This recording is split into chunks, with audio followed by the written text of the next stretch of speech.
So you want to figure out how much your Pokemon cards are worth? Well, in this video, I'll tell you how. Let's go.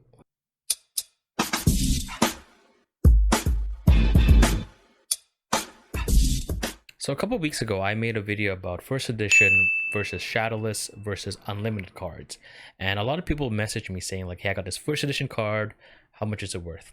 So I thought I'd make this video showing the 2/3 resources that I use to help determine a card's value, because I think this is a very common question amongst those who are new to Pokemon collecting, and hopefully those people will find this helpful. So first up, tgcplayer.com. So I like going to TGC first because their website actually does a pretty good job with aggregating prices across various shops on the internet and kind of give you like a market price. So for Pokemon cards specifically, what I would do, just go click into the Pokemon section here. And even in this section, if you have some of the newer cards, you can actually go down to like Rebel Clash, Sword and Shield, Cosmic Eclipse, Hidden Fates. But for the example here, I have this Zapdos, which I'll put on the screen, from the base set cards in the 90s. So let's say I'm trying to determine the value of this Zapdos. So what I would do here, I just type in Zapdos. Oops, if I can spell Zapdos. So what it would do is that the system will give you a whole bunch of Zapdos across different sets in the Pokemon card game. So the Zapdos that the one I'm specifically looking for is from base set, and it's unlimited card. It's not a first edition, it's not a shadowless. It would be this one right here. So I click into it, you can see here that it says there's 61 listings of the card. Sorry, let me just go back. So there's 61 listings, as low as $3.99, but the market price is about $19.17. So I mean, they kind of get an aggregate across all these different shops online, and obviously different conditions. So like if it's heavily played, you're looking at about $19.49, moderate play about $20, and obviously the better condition stuff, you are going for higher prices. But you can see here that, you know, they give you a market price for a foil, which is about $19.17 based across, you know, all these prices here, and they give you a listed medium for about $25. So, you know, these are good for older cards, and I find these are probably better for the newer cards too. But another way that you can kind of use to, you know, ensure that you have an accurate price is by going to the second website which I use, which is obviously eBay.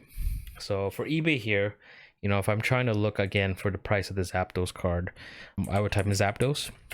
But to be a bit more accurate on which Zapdos I would be looking for, I would put in the card number here. So I'll pop up, you know, on the screen here what I mean by card number. So, you know, the card number for Zapdos is 16 out of 102.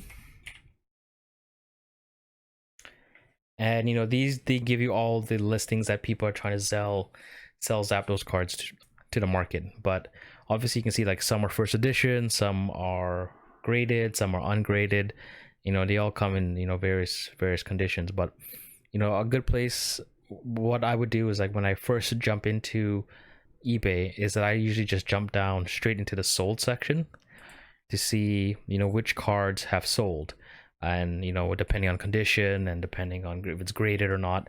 So you can kind of see here, like, you know, this Zapdos, exactly the same Zapdos which I have, 16/2. That's, you know, they say it's a near mint to mint condition, sold for about $18.33. This one sold for about, you know, $8, $9. You know, this one sold for almost $90, but this is just shadowless card.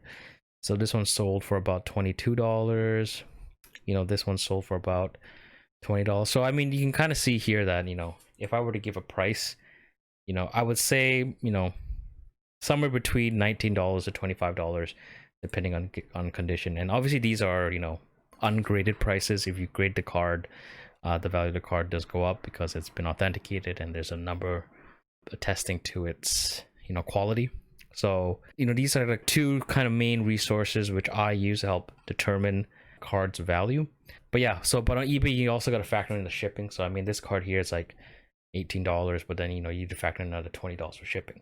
So I mean, shipping is something that I don't typically include in the price of the card, but it's something that, you know, if you're trying to buy the card, you need to include. But so I know these are the two main resources, and I'll link the two resources down in my description so they're easy to find.